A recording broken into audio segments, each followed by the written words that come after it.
Santos, Mr. Teenager Universe, from the home of the champion, Philippines! What's your preparations for your upcoming international pageant in Bali, Indonesia?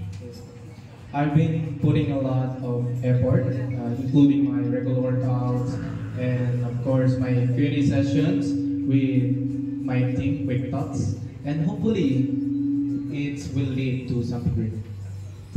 My next question is, what do you consider your core value that can help you clinch the Mr. Teenager Universe title?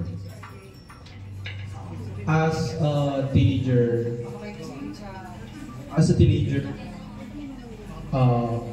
can I repeat something? What do you consider your core value that will help you clinch the Mr. Teenager Universe title?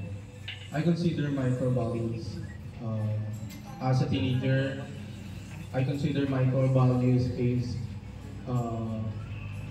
to embrace the other teenagers and embrace with humility and dedication.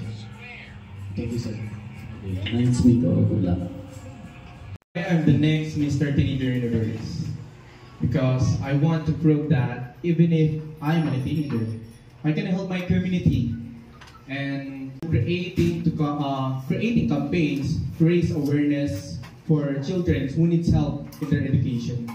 And I believe the symbol of hope, and I'm ready to take this responsibility with Mr. Teenager Universe organization. Thank you. Thank you. Good luck.